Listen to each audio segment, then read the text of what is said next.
Hey guys, welcome back. It is Lucid, and we're starting a new series. This is going to be on the very large Bosmos map, and we're going to be playing Late Age Ulm. So I probably should show you that. We'll show you the map first. Let me pull it up. So the map is, where are we? I think we're playing on this version, which is an older version.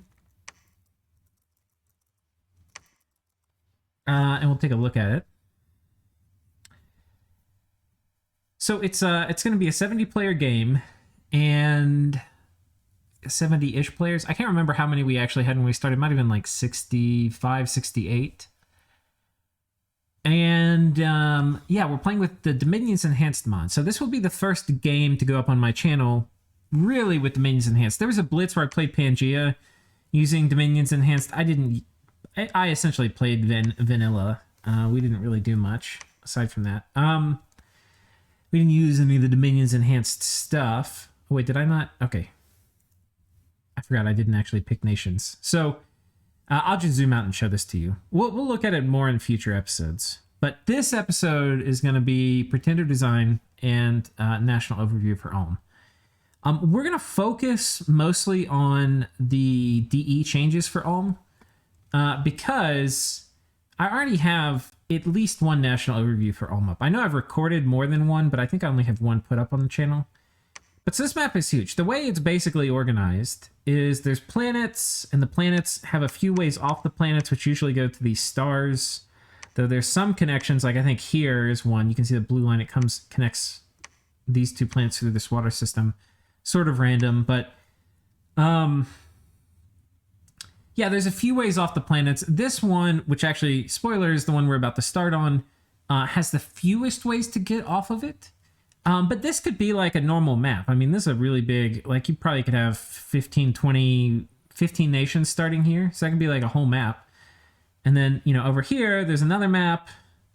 And then over here, there's another map.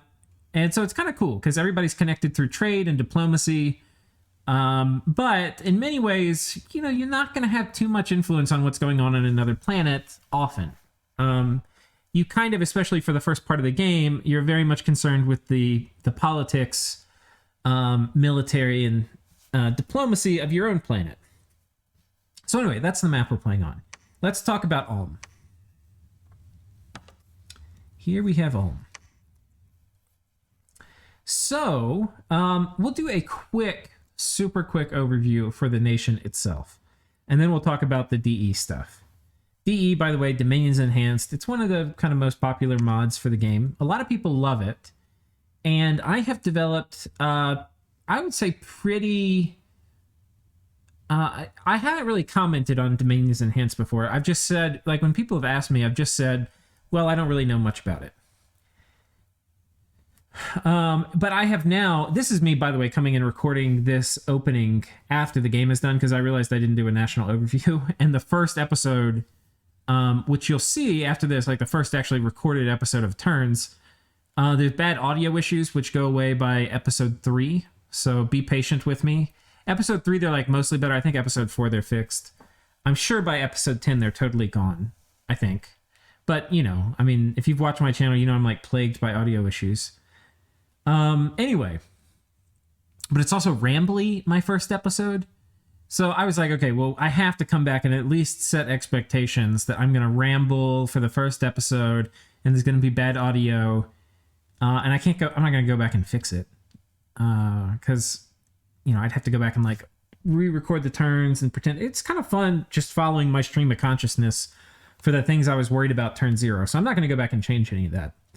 Okay, anyway, national overview for Ulm. So, Late Age Ulm, and by the way, this game has one era mod on it, which basically means there's, all the eras are present.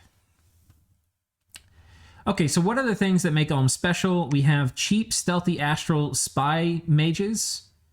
They're really good. They're foreign recruit. So are these guys. Means you don't need a fort. These also have blood magic. I love these guys as mages. They're very, very economical to do horror spam. They're probably one of the best horror spam nations in the game. For sending lesser horror, you just need a Bloodthorn and a Starshine Skullcap. So it's like 15 blood slaves and 10 astral pearls to get a horrors caster, which is really good. There's also really cool things. I have one point in the game where we're going to use these guys. I had been planning this from the beginning, but you can do some. It's really cool if you can do it. But I didn't. You kind of more going to do this strategy if you're like outmatched and outgunned, and I didn't really feel like that except at like a couple points. But you can basically use these guys to call horrors, and then you do Vortex of Returning and piece your own dudes out. So you can do Hell Power and call horror, and a few of these mages can just cause an immense amount of like horror damage, and then you have them leave. It's actually really cool. But, you know, they can also do they can jump in communions real easy and do blood magic and life for life. They're really great mages. I like them. Black Priests, they're really good. They can do Iron Blizzard. They're also Inquisitors, so they're really good at controlling Dominion. They can get enemy Dominion out as if they were a Holy Four Priest, so that's pretty darn good. And of course, they have a Forge bonus, so you're going to be getting items cheaper than most of your other brethren. And then you have the Lowly Wolf Herd, who, he is going to make you just getting them out of your capital is going to make you more wolves than you'll ever know what to do with. And then you get Ghoul Commanders, which are basically commander versions of Ghoul Guardians. You get Hawkmeisters, which you can do a bless strategy around these guys and the Knights, because these are pretty high quality heavy cav. And yeah, you can use them for expansion if you want. So this is one option for expansion using these guys. The other option is going to be probably using Rangers. The higher resource guys are going to be a little harder to expand with. I mean, don't get me wrong, these guys take a tremendous amount of resources, but they also take a tremendous amount of recruitment points, and they're very effective in small numbers. Zweihanders, which are really great units, unfortunately they don't have magic weapons or anything. They just hit really hard and have really good protection and attack and defense, or an attack skill. Sadly, they're hard to expand with because you can't get them in critical mass, and they get surrounded and killed, and they get repelled by stuff with spears once they're harassed down. There's all sorts of problems expanding with these guys. Anyway, to finish the mage lineup out, we've got the Fortune Teller. They have Fortune Teller ability, surprisingly, but they're Astral 1, and they come in a few varieties. You can get an Astral 2, which is not special because you've got members of the second tier. You get Astral Death. This actually is pretty important. This is important because you can now add death to all your communions. It's also important because it's your only death access on this nation outside of your summons. So if you play Scales, to get vampires, you are going to have to empower these guys in blood, and usually empower once in death to do Sanguine Heritage. And then you can get all the vampire counts. So the death random is important for that. Nature is also important. This is your only nature access on the nation, and you get nature astral, so you can do stuff like Moonvine bracelets and things later. But you can also do arbitrarily high nature magic in communions, which is really nice. So you want to have some of those for that. And then blood, not very special. It's a path we already have. But the nature and the death ones are probably the most special. And then they're nice for the Fortune Teller bonus. So that's that. For the units, it's a really interesting mix of units. You know, we already talked about the heavy cav a little bit. They can take a bless. They're really solid. They got super high protection, and they've got a kite shield. They're just so hard to kill. You've got the Ghoul Guardians. These deserve special mention.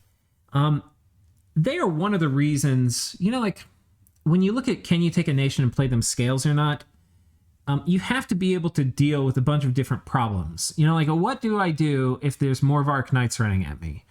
What do I do if there's, you know, Anakites running at me? You know, what do I do if there's a Pretender God I can't deal with? And a lot of those problems, Ghoul Guardians will solve. Now, they have their own weaknesses. They're undead, which means they can be banished and they can be dust to dusted, which are ways around this otherwise excellent protection that they have. That being said, they murder stuff in melee. They have a 12 damage two-handed weapon that's length 3 with decent attack. And like I said, magic weapon. And in addition, it's going to do area of effect, and this does not require them hitting, right? So they could be swinging and missing. 15 armor piercing fatigue damage. This will, and it only applies to sacreds. This will wreck sacreds. Now, most of the time, they're so goddamn killy, it doesn't matter about the fatigue. They're just gonna kill stuff anyway. But you want to send a sacred thug to fight Ghoul Guardians? Oh, hell no. Oh, hell no. You're going to send some cap-only fancy pants sacred to fight Ghoul Guardians? There's almost no sacred unit in the game that by themselves will trade efficiently with Ghoul Guardians.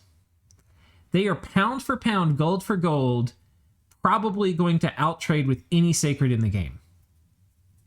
Now, I mean, that I'm overstating that to a degree, because I'm sure if you specially designed it to kill Ghoul Guardians or something, you might be able to come up with something.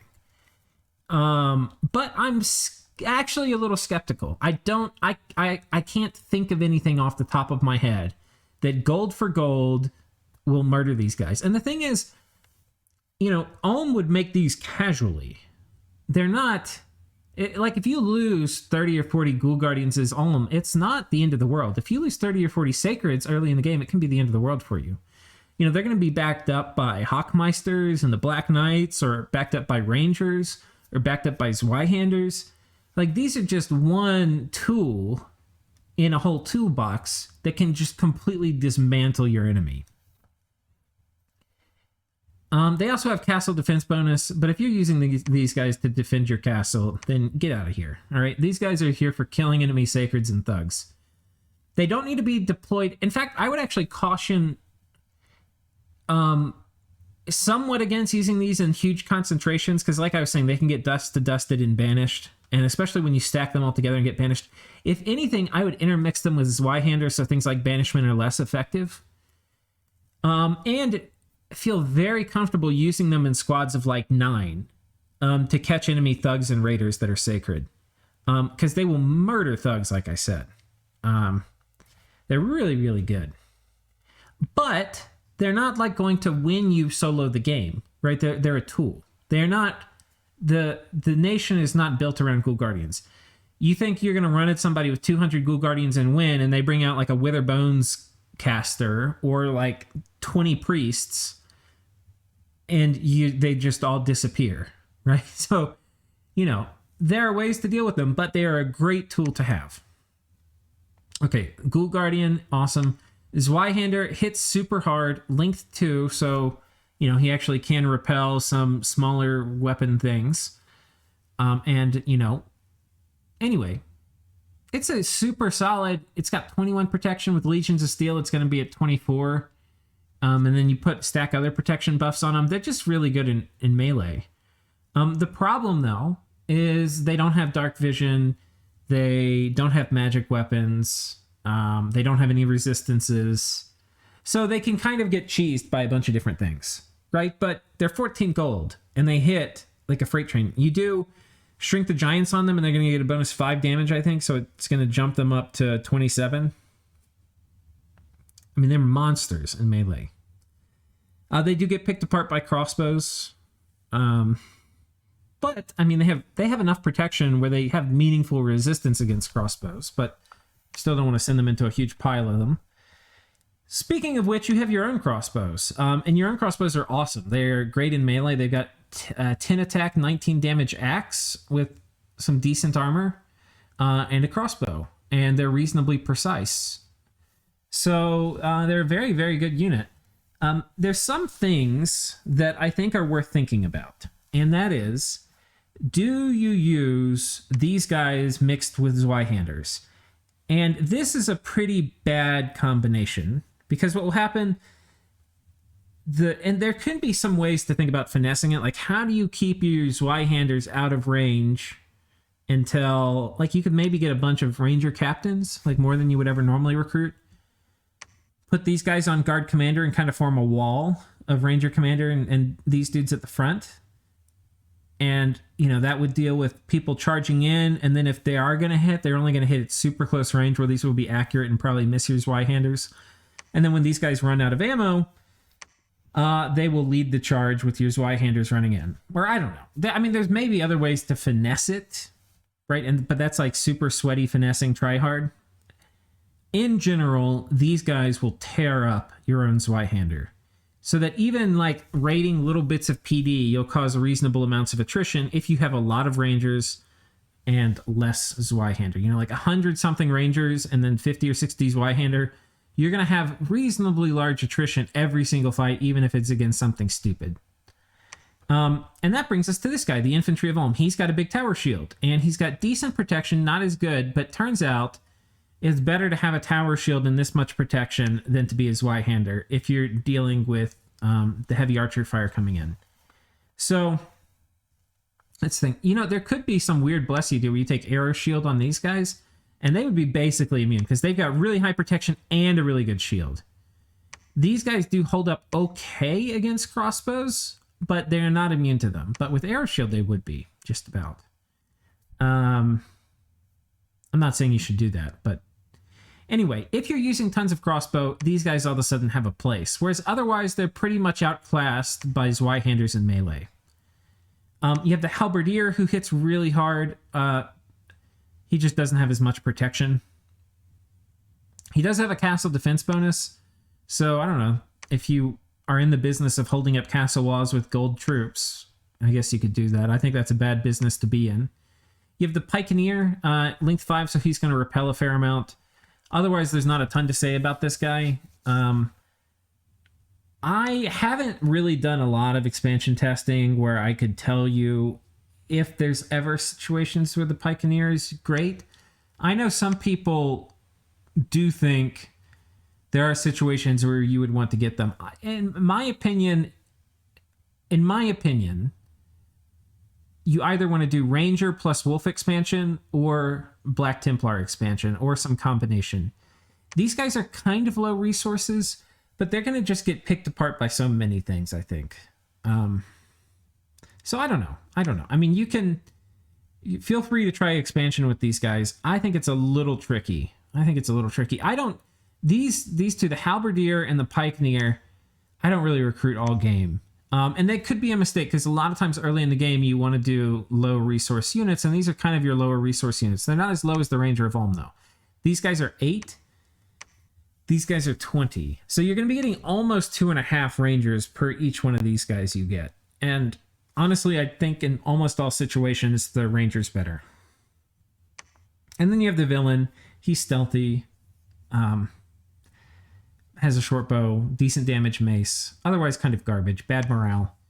The thing I want to mention here, though, is we have a mix, so kind of weird mix, of really heavy troops and then stealthy troops. And that's kind of unique. A lot of nations don't have heavy and stealthy troops.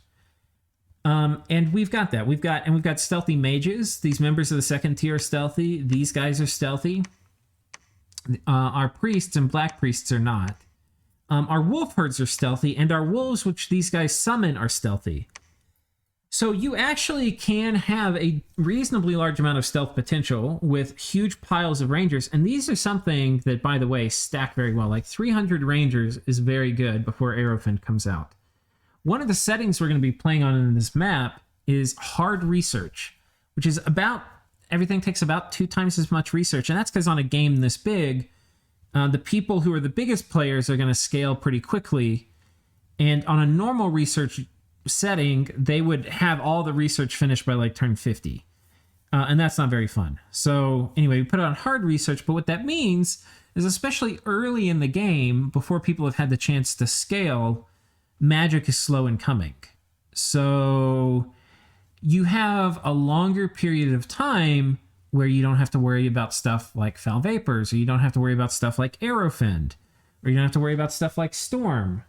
So that's going to be kind of important for us.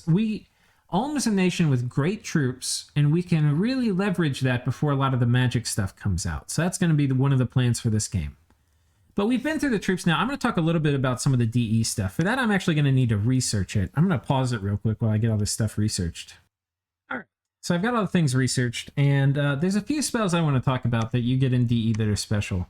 The first one is this, Bat Transformation. And this lets anybody who's a Death 2, Blood 1 mage, they can do basically a 5-range Cloud Trapeze. So you do it like this, and then you can go there. What does this mean? It means all of the vampires that Ulm gets can magic phase attack, which is a pretty gosh darn big deal. We also get a few other things which are kind of interesting. We get Dark Hunger, where we get ghouls. We get Curse of Hunger, where you kill population, cause unrest, and then make some people become flesh eaters. So this is like, I don't think this causes an attack, though. To be honest, I haven't cast it. Yeah, no attack. And then you get Cursed Township, and this is interesting. This is a little bit of like a callback to Conquest of Elysium 5, which is coming out very soon, by the way. Get stoked, everyone. But in Conquest of Elysium, the Necromancer faction, or like the Dead faction, they can heal insanity, I believe, by eating population in a town center, like reducing population there. So it's kind of like that. You can basically wipe out some people and wipe out your afflictions, but you may get some unearthly cravings. And yeah, I mean, that's basically it for these. I don't think there's a ton else. We'll just scroll through here. Summon Wolfpack, kind of interesting. Yeah. Sanguine Heritage is the same. But then coming down here, we get a few interesting things. We get one spell called Summon Black Riders. And this is an alternative to summoning vampires. And you get these guys. They don't fly, but they have slash and blunt resistance. They have regen 10. They have invulnerability 25. They can't pass rivers just like vampires. A lot of traits like vampires, but they have a lance attack. And so, yeah. And then after, I think this disappears, but it's a heavy lance charge, which is pretty nice. But after this disappears, they are basically just like normal vampires, except they have a hoof, I think. Pretty sure. I don't think there's a residual thing for this afterwards. But they also have a shield. So that's the other thing. They're going to be better against... I mean, they're already pretty good against archers, but this shield's actually going to give them pretty high defense for blocking things. So if we compare that to the normal vampire spell, the normal spell you would normally cast vampires with is a spell right here called Bloodright. And I think that is made better in Dominions Enhanced. Anyway, you get these guys. 12 hit points, 0, basically the same stuff, but much lower defense. So that's kind of the thing with these guys. And, you know, they have a bit more HP. If you look at the cost of these spells, for 44, you get 5+, which maybe you could get 6. It comes out to about, you know, like 8 or 9. Well, I don't know. Somebody better at math, but it's less than 10. We'll call it like 7-ish, 7 to 8 blood slaves per vampire dude. Which is fine, I guess. It's not great. And then not being able to fly, in my opinion, is a major, major, major disadvantage for these. I value mobility on the strategic map a lot, and the more I play Dominions, the more I value it. I think I valued it a lot less earlier. So anyway, that's something you get.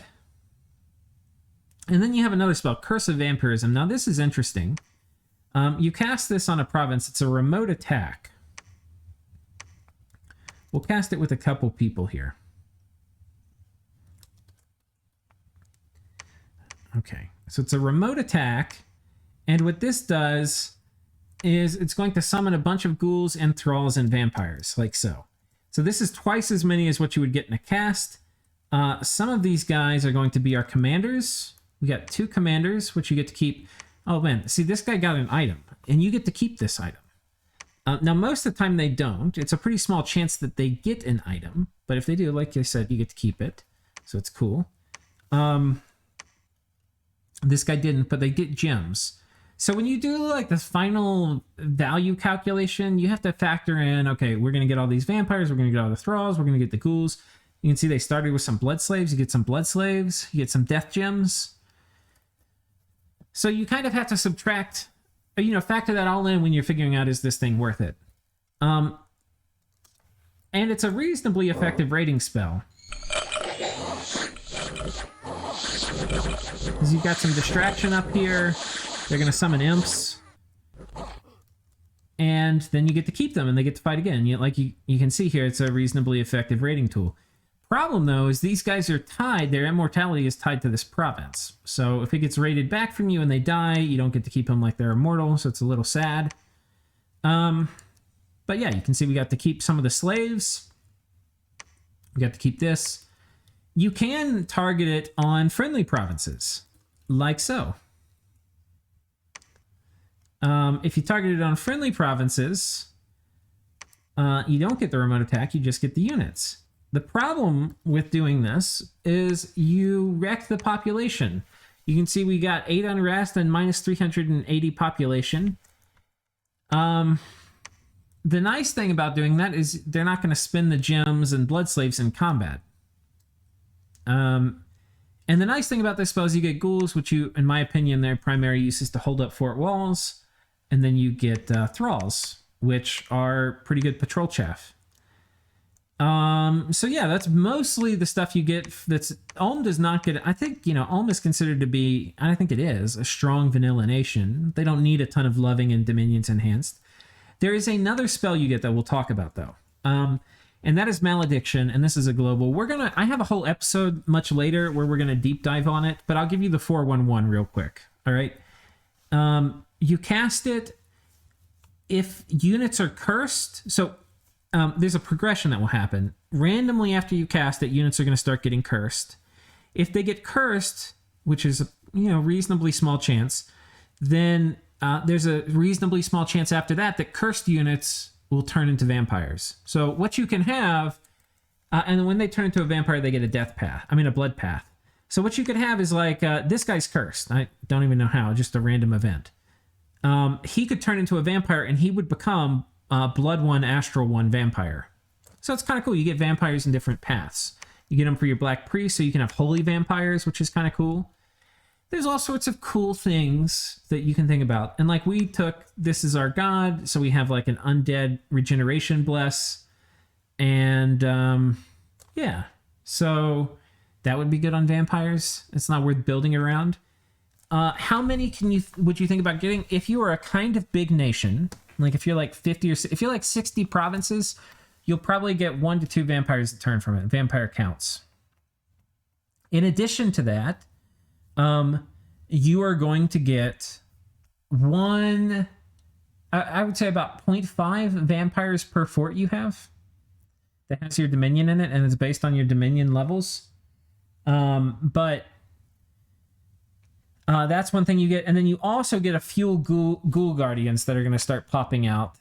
So you're going to get some of these Ghoul Guardians, and I think you're going to get a fair number of them as commanders, which actually kind of sucks, because in the late game, on a map this big, you end up having all these commanders popping out, and you have to give them orders, and it's really annoying. But anyway, that's another thing you get. So it's kind of cool. And finally, you might say, okay, well, that's really good, Lucid. You get vampires and you get, Ghoul Guardians. Those are both good units.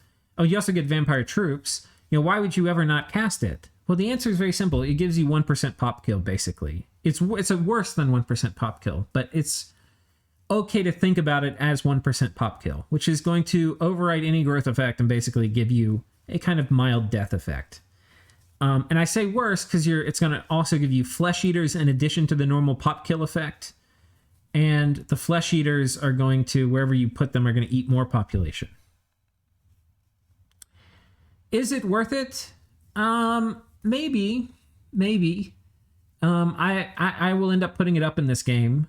And it comes down and I don't really care. And then I put it up later and then I regret it because I got too many commanders. So, it's okay. It is like very much okay in my book, that global. The nice thing about it is it's a blood global, so you can just put a ton of slaves in it if you want to fill up a spot. So anyway, that is, those are all the spells for Ulm. What I will say in closing, what are the differences? I think Curse of Vampirism is worth it. Barely worth it. Like, compared to the other options you have, because, like, Curse of Blood is more expensive. These guys are pretty useful.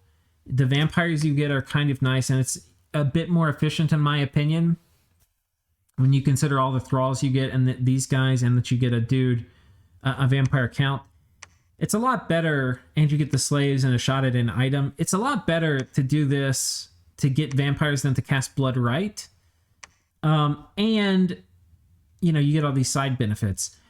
And what that ends up meaning is actually a kind of cool thing, which it means you get to play a vampire nation where you actually use the vampire units, not just vampire lords or vampire commanders. You actually are playing with like swarms of vampires potentially, and that's kind of how I'm going to choose to play it. We'll see how it all plays out, but it's fun raiding with big swaths of vampires because vampires are pretty cool units. And there was an old guide, I think Balls might have written it, somebody else might have, but it was about like a vampire little bee colony, is I think the analogy they used. And that's a good bit kind of how like this plays if you do Curse of Vampirism a lot. So anyway, that is the overview, and I'll just repeat, we're going to have all the episodes coming up. They're going to be slow coming up at the beginning, because I'm going to start filling up my Sunday slots with this. And I may fill up another tournament slot, because I think the tournament's going to go down to 2 days a week, because the game's slowing down a bit. And so I may do, like, the tournament might be, like, Tuesday, Thursday, and maybe this is, like, Saturday, Sunday. I'm not sure. We'll figure it out. But anyway, guys, stay tuned. Hope you enjoy, and be patient with the bad audio in the first couple episodes. Peace.